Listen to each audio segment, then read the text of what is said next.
deals or anything else. You've got to do this to set the precedent to make the first responders take it, so you will then go along with forcing us to take it. Yeah, and this is probably a first step, of course, to getting the forced inoculation for the rest of the country. You start small and you work up. They're telling us that people are emailing them from the companies, just praising them for having us take this flu shot, and they're so thrilled to be being forced to take it. But I started reading some blogs, and from TimesNet, NewsNet, there's excellent people talking in there. They're so articulate. Well, ma'am, they already tried this last year. You need to organize with people at work politely and pull out the insert if that can cause Guillain-Barré. It lowers your immunity. Print out the mainstream news articles that seasonal flu shot, H1N1 shot as well, lowers immunity to flu. You need to just print it out and say no. And if they start threatening you, go, look, I don't want to have to sue you.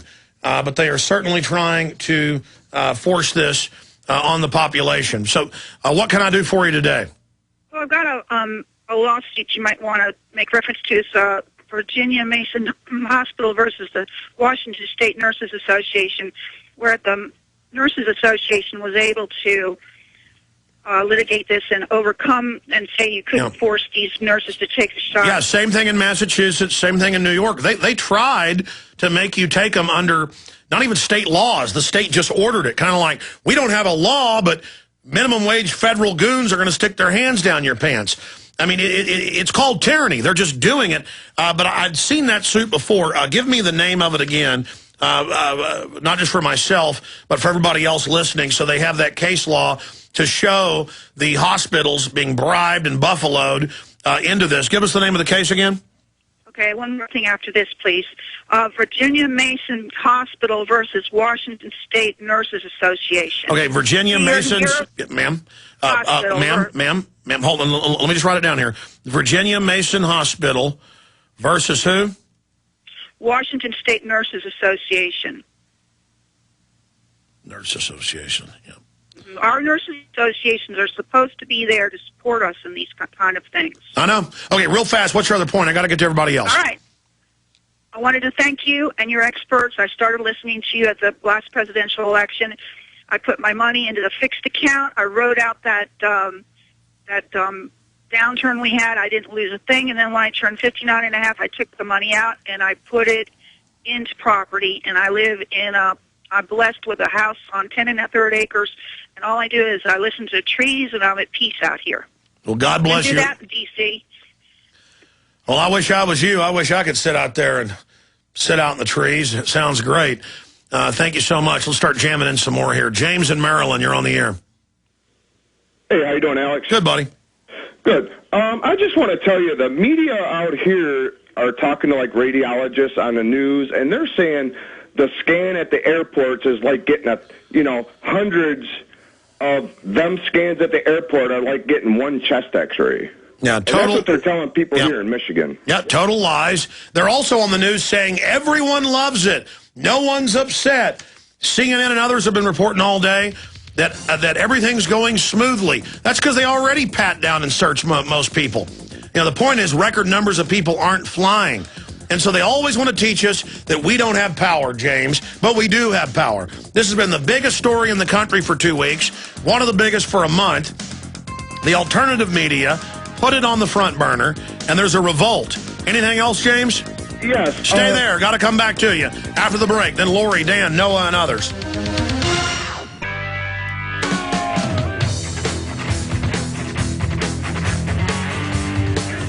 Okay, James, finish up the point you were trying to make.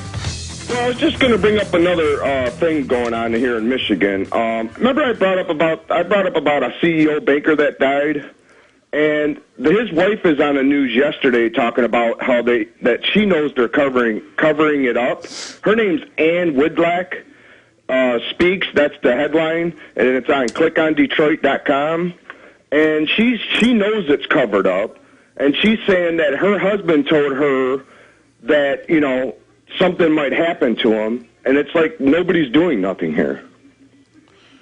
And what specifically is going on? Her husband got murdered, and they're at first saying it was unconclusive. saying he basically killed or committed suicide. So what's the story behind it? I mean, why do they think they killed him? I mean, there was a bullet in the back of his head and a bullet in his lung, and no one found, or the first examiner never found it, but the second one that the wife hired found all that. And she's saying that her husband was talking about stuff like, if something happens, I was killed. Well, I mean, we saw that in Arkansas a lot with Clinton. People would have their heads cut off. They'd be shot in the back of the head. And Fahmy Malik, the medical examiner that he hired, would say that it was suicide or natural causes. Appreciate your call, James. Lori in Ohio. Lori, you're on the air. Hi. Hey, how you doing? Actually, not very well. I need help here, Alex. I'm in trouble. I'm in an area where anything you can imagine is going on, and I'm by myself.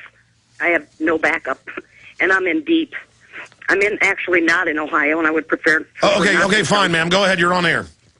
Okay, I don't know exactly what you want me to say as far as which part. I know of population control. I landed in a city in the Upper Peninsula in March. I took a very powerful bottle of pills from the biggest drug dealer in that town to this woman. It's Seroquel, and these kids aren't taking one pill, Alex. I watched a girl take. Okay, so you're in with some bad people. I mean, how can I help you there? Well, I'm trying to find some type of support because I can't. It's not just that. They're building bunkers here.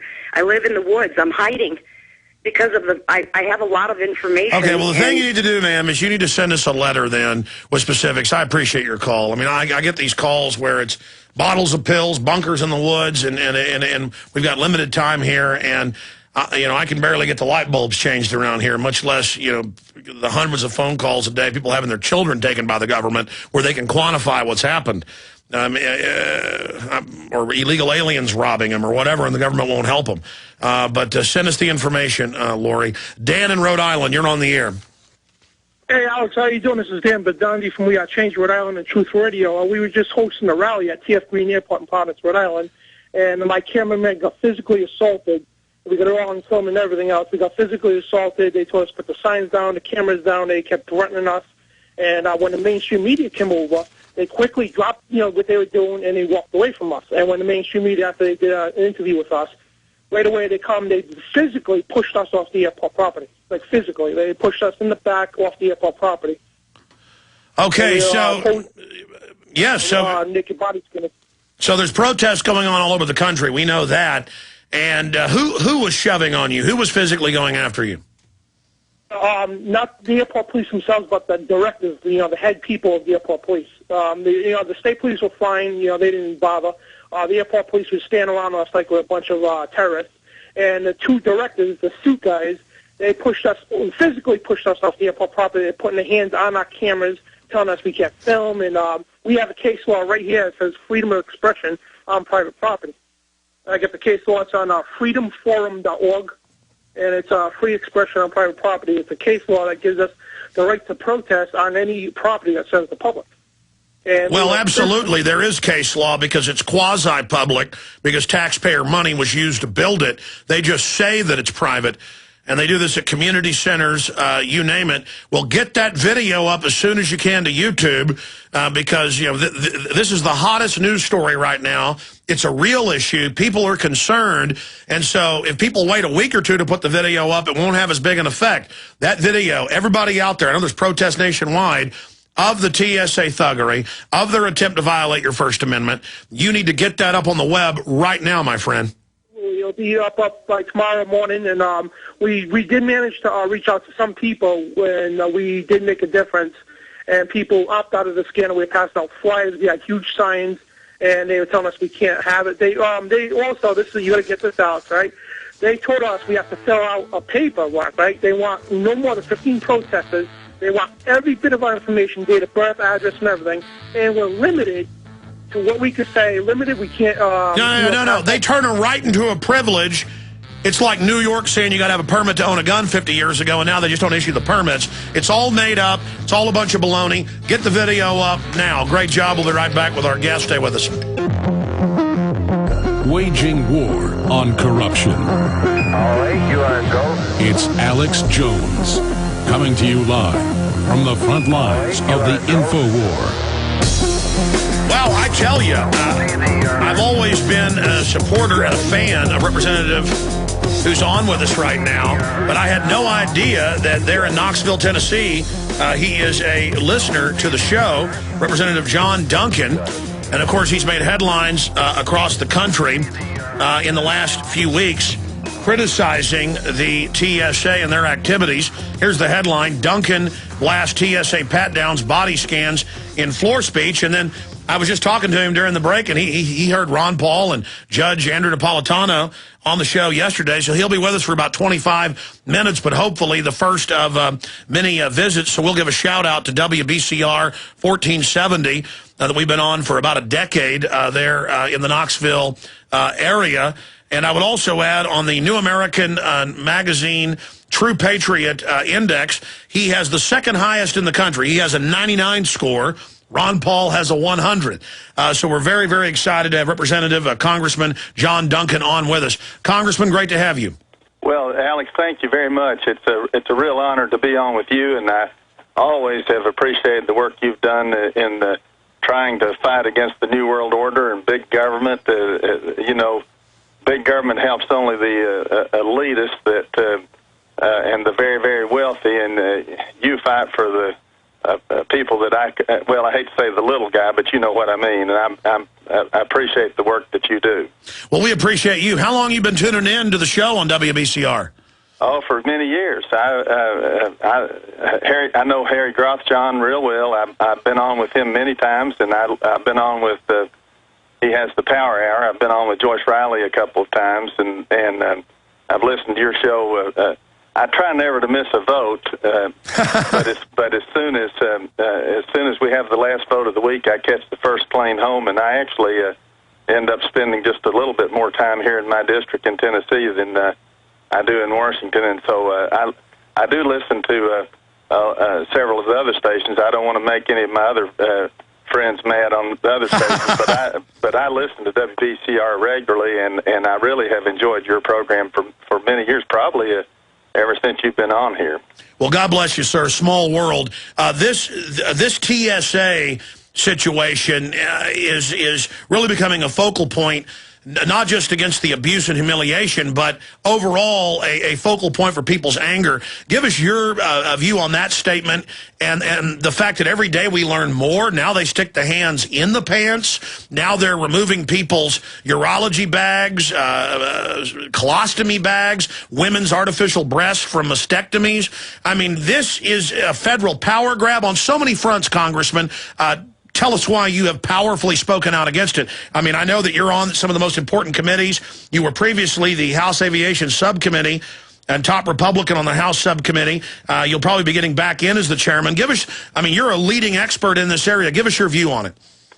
Well, I did chair the Aviation Subcommittee for 6 years a few years ago when Republicans had control of the Congress, and we have a rule on our side that you can only chair a committee or subcommittee for 6 years, but I have been on the Aviation Subcommittee ever since I've been in Congress, and that's now 22 years, and so it's something I'm very much interested in. I will continue to serve on that subcommittee, although I won't be chairman. I'll be chairman in the next Congress of the Highways and Transit Subcommittee, but I think this body scanner business, it's and these pat downs, I think it's totally ridiculous. I think it's excessive.